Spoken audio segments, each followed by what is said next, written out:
Come and listen to my story about a man named Jed. A poor mountaineer, barely kept his family fed. And then one day he was shooting at some food, and up through the ground come a bubbling crude. Oil, that is, black gold, Texas tea. Well, the first thing you know, old Jed's a millionaire. The kinfolk said, Jed, move away from there. Said, California is the place you ought to be. So they loaded up the truck and they moved to Beverly Hills, that is, swimming pools, movie stars. The Beverly Hillbillies.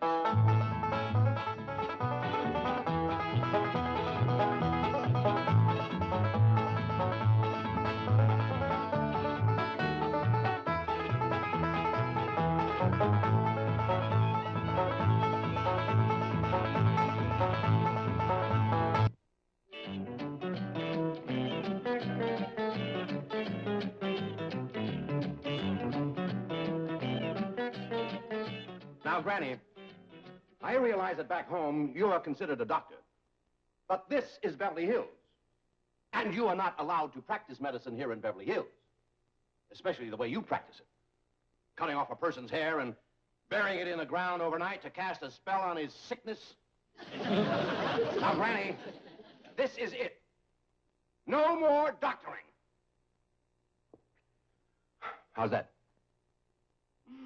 Very good, Chief. Very good indeed. That should stop, Granny. Fine. Now get up there and tell her. Well, you don't think I'm crazy enough to talk to her like that, do you?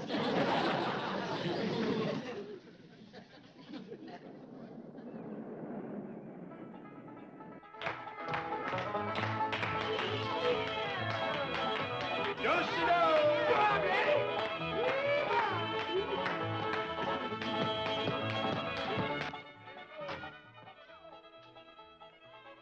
A square dance? At this hour of the morning?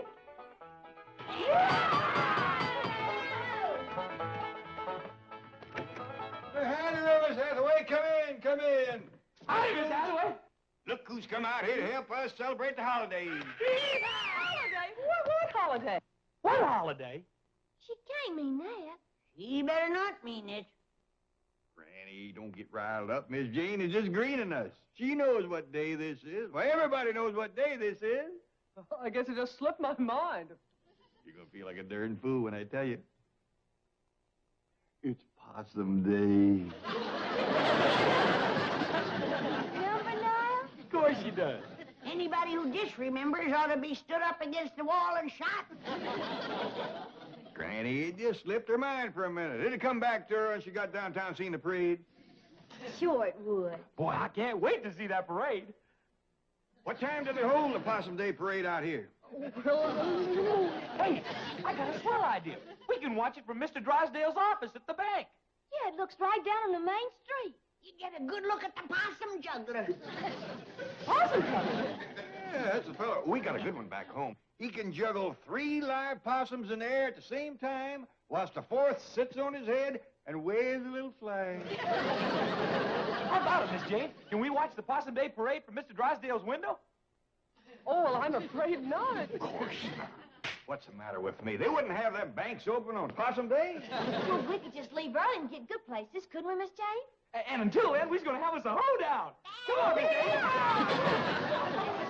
I'm afraid I haven't time now. You see, I really came to deliver a message for Granny.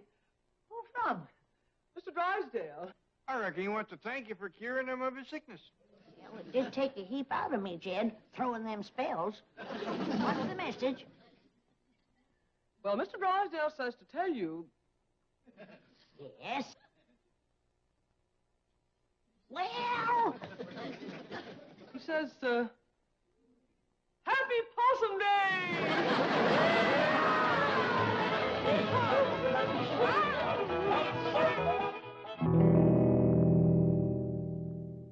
Roy, will you relax? What are you complaining about? She whacked off my hair, too, didn't she? But I am a doctor. Do you have any idea what I've been going through this morning? The lawnmower? Now remember your Hippocratic oath? I have a few oaths for you that Hippocrates never even heard of. If word gets out that my hair was snipped off, buried by a little hillbilly witch doctor to cast a spell on my sickness, do you think I'd have one patient left? Yes, I see what you mean. They'll all be going to her. Drysdale, I am going to the state medical board, and when they get through with that little woman, she won't be able to prescribe an aspirin for her own headache. Oh, Roy, will you relax? I've already taken care of that. You have? My exact words you heard this morning, this very morning, I said, Granny, this is it. No more doctoring. And what did she say? Well, I won't know till my secretary gets back. You sent your secretary to tell her that? Well, she's much more persuasive than I am. She knows how to handle them. So do I. Roy! Dr. Clyburn to you. Doctor, I appeal to you as a poor, helpless patient. You don't even appeal to me as a rich, helpless patient. If you make trouble for the Clampetts, I'll be facing major surgery. What major surgery? The removal of $35 million from my bank. Without an anesthetic. Ah, here she is. Tell the doctor you gave Granny my message. No more doctoring, and she agreed. Well, you heard her. Now get back to your office and forget the whole thing. I want to hear exactly what you said to Granny, and what Granny said to you. Well, upon my arrival at the Clampett mansion, imagine my surprise to find them arrayed in their Sunday finery and having a square dance.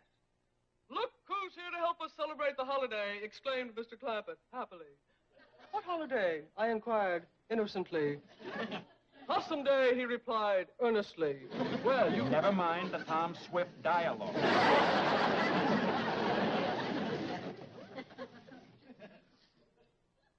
Did you tell Granny to stop practicing medicine? Well, not in those words, no. No, she said it in much stronger language. Tell me. And without the adverbs, please. I am a busy man. I still have a medical practice, as long as I keep my hat on. Now, what happened? Chief, are you going to allow him to treat me this way? No, I'll do it. Now, Well, they kept asking if they could watch the Possum Day parade from your window here. That does it. Doc, listen. You listen. That little woman is a menace to the health of this community. She is going to celebrate Possum Day in the clink. Possum Day? Dr. Fiber. Doc. Roy, boy. You are constricting my brachial artery with your hemostatic grasp. What? Get your cotton-picking meat hooks off my arm. Look, I'll go see the Clampetts. I'll talk to Granny. I'll give her the message myself. I'll give her an ultimatum. I'll give you 1 hour. Oh, thank you. You are constricting my dorsal metacarpals.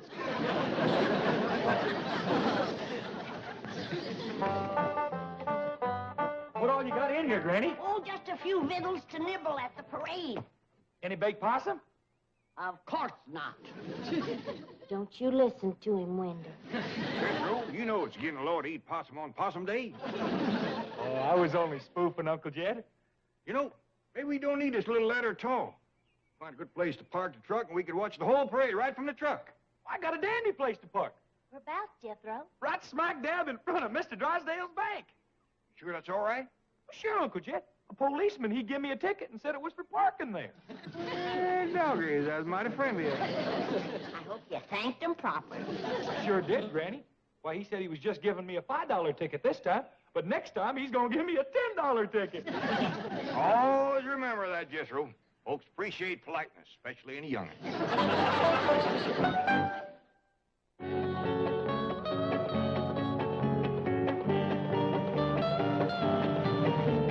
What else can happen to me today?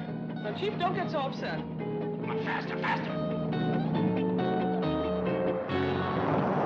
Well, I reckon that's everything. Come on, let's get going. Oh, I'm so excited. This is the first time we ever watched a Possum Day parade in Beverly Hills. Yeah, I reckon they do it up proper out here. Oh, hey, Uncle Jed, shouldn't we bring along old Duke? I don't reckon that'd be such a good idea. What do you think, Granny? I don't think so. The way he's been eyeing old Wendell here.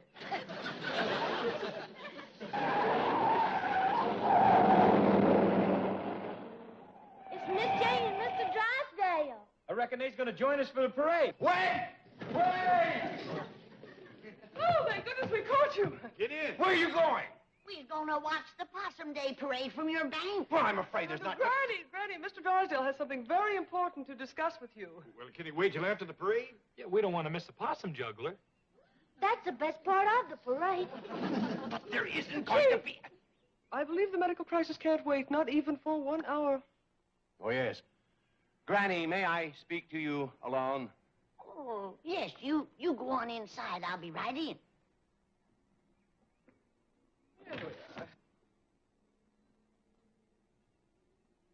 It's Doctor, and he wants to talk to me about it, ain't it? That's right, Granny. No wonder he didn't want to talk out here. We ain't gonna be late for the parade, are we? No, Ellie. But the morning's going fast. In all the history of Beverly Hills, there has never been a Possum Day parade in the morning. That's the trouble. Granny, I don't know exactly how to say this. I hope you won't be upset. Now, when you've been a doctor as long as I have, there's nothing you haven't heard. Say, that does look a little raggedy, doesn't it? You better come on out and let me whip you up a poultice for your head. No, please. No more medicine, especially not today. Mr. Drysdale, a doctor's duty never stops, even on Possum Day. Granny, that's what I'm here to talk to you about. You see, cutting off a person's hair and burying it in the ground to cast a spell is not the approved method of practicing medicine here in Beverly Hills. I don't like it myself, but not having the proper medicine, I had to make do with old-timey ways. But I got enough for a poultice for you. No, Granny, I'm sorry. You'd like to have your hair back, wouldn't you? Well, not after it's been in the ground overnight, no. I mean to grow back. Oh, it will. It'll probably take a month or so. Not if I make you one of my hair-growing poultices. Granny, that's what I'm trying to tell you. You cannot do that anymore. Not out here. I can't, huh? Jed! Come in here! Oh, please, don't go back home. Don't leave Beverly Hills. We'll work out something. Yeah, Granny? Remember I whacked off Jed's hair clear across the back there? Yes? Show him what my hair-growing poultice did for you, Jed.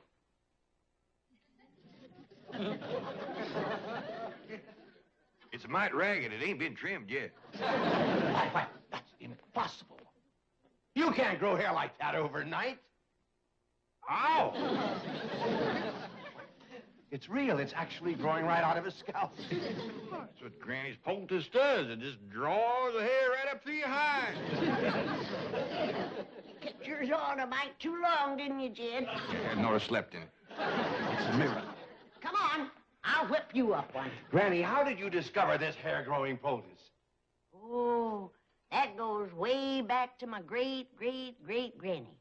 You see, in her day, they had considerable trouble with the Indians.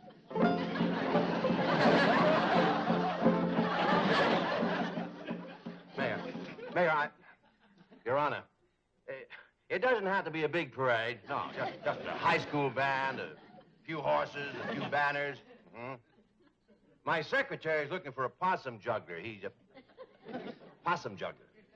Yeah, he juggles 3 live possums with the same as... Hello? Is this the, Acme Theatrical Agency? Oh, fine. Well, we're looking for a possum juggler for a parade. You have a Clarence juggler. Not an actor. A possum juggler is one who juggles possums. Now, we would prefer one who can juggle at least 3 Hello?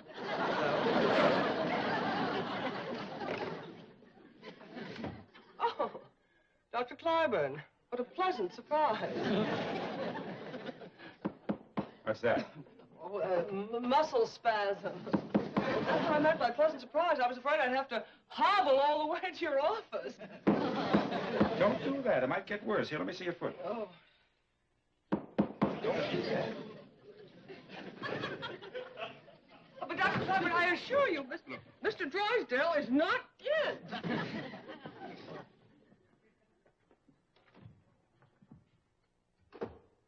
See?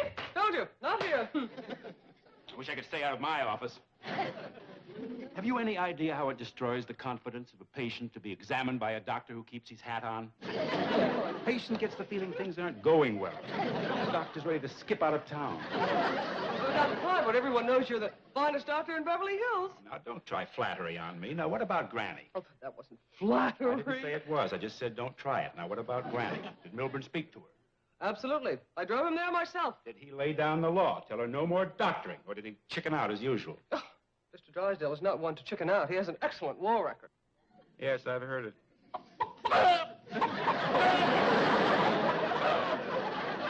I resent that, Clyburn. I'll have you know I was decorated. Yes, and I see you're still wearing it. What is that? What? Oh, this. Well, my head was cold. I presume that's why you were hiding under the desk? As a matter of fact, it is. Now, I'm busy. Get going. What about Granny? I took care of Granny. I want the truth. What shall I do, swear on my honor as a banker? No, I want the truth. You don't have to worry about Granny. Now, go back to your own office. I'm busy. Well, I am running late. But if I hear as much as one rumor about Granny... Oh, howdy there. Hey, thanks both here, Granny. This is a stroke of luck. First we find the bank open so we can watch the parade from the window, and now here's Mr. Clyburn. I'm going to send your hair-growing poultice over by Miss Jane. Hair-growing poultice? Say, yours is coming along just fine. I made yours a mite looser because I didn't know just when you were going to use it. So you're still making medicine? I'm a doctor, ain't I? Better run along, Roy. Your patients are waiting. Oh, no. Oh, no. Oh, no. This is much more important. You heard him. Poultice him, Jethro. Yeah, Granny. Please, wait. No. Better fetch a towel or that man's gonna have an awful hairy forehead.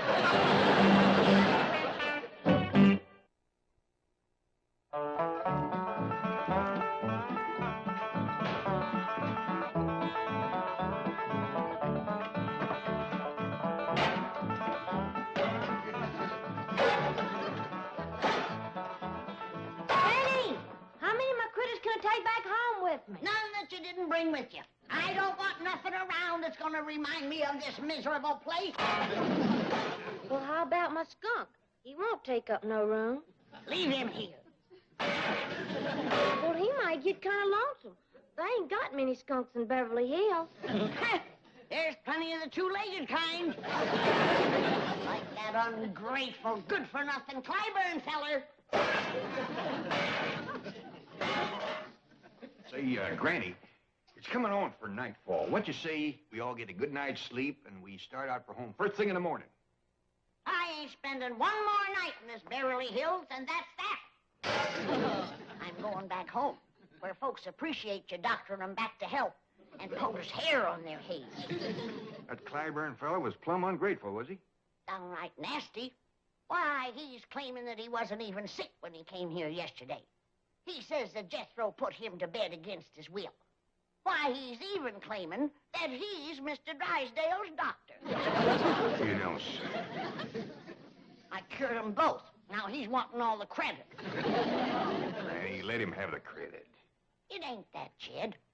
But it's the meanness of the man. Why, he yanked my poultice off his head and throwed it out the window. Then he poked his finger in my face, and he says he's gonna get after me with a doctor's board. What's a doctor's board? I don't know. But it must be big. He says 4 doctors sat on it. That's when Jethro came in. Right, Jethro? Yes, sir, Uncle Jed. I said, you take a board to my Granny, and I'll bust it over your head. I don't care how many doctors is sitting on it. Well, I reckon he was considerable provoked to see that. I was pretty provoked myself, waiting outside. Why, what happened to you? Well, as you know, this policeman gives Jethro here a ticket for parking in front of the bank. A $5 ticket. Well, when a policeman come by and tried to give me another ticket, I said, no, thank you, we already got one. If it's all the same to you, I'll take the money. Well, he commenced to mean-mouthing me, and I said, now, hold on there. If that's the way you're going to be, we won't take your money or your ticket. What did he say to that? He asked me if I want to come down to the station with him, and I said, no, I don't want to miss the Possum Day parade. Well, what did he say to that? He said there wasn't no Possum Day. No, Possum Day? That's what he said.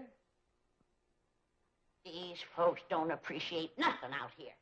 Jethro, you call Mr. Drysdale at his bank, and you tell him to send over your Uncle Jed's $35 million right away. We want to take it with us. Yes, Granny. And none of that paper stuff. We want real money, silver.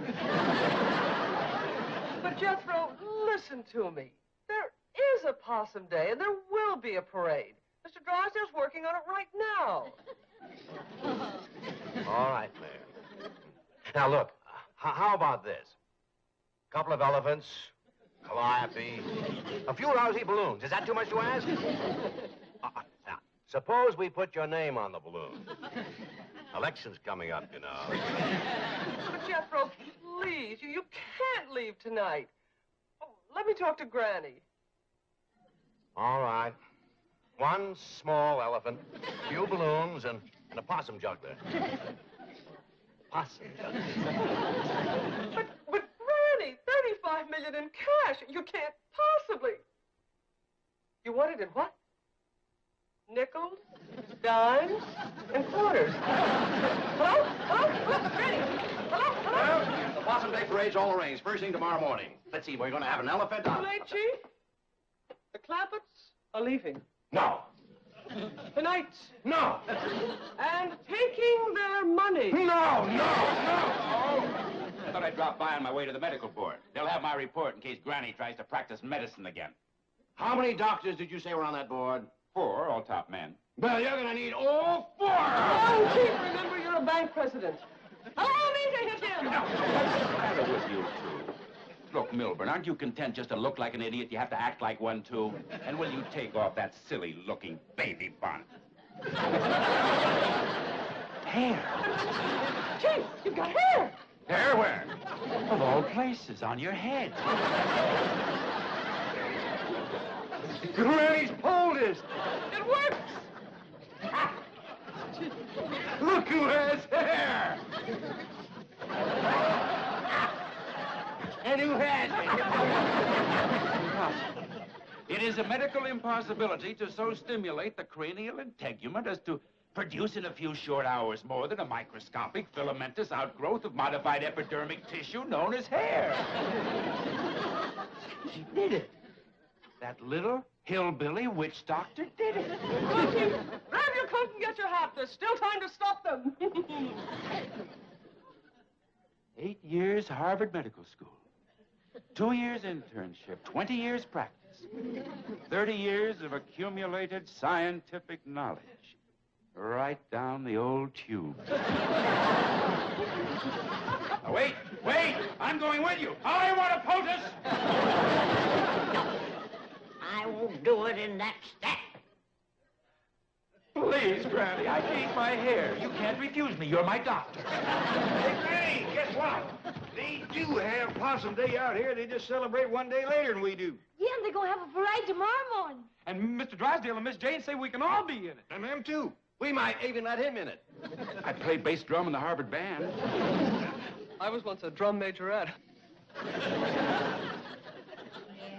It would be a bit of a shame to have him march in the Possum Day Parade looking like that. Yes, it would. All right. I'll make you a poultice and you can sleep in it tonight. Thank you.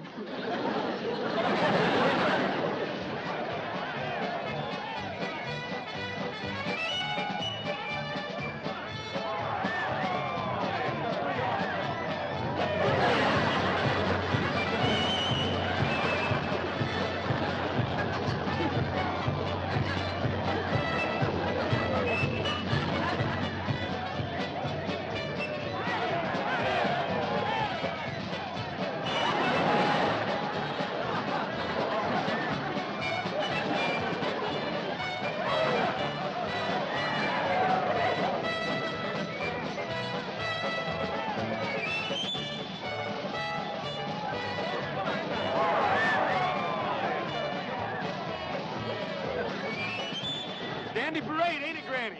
All except the possum juggler, sorriest I ever seen. Boy, she's doing the best she can.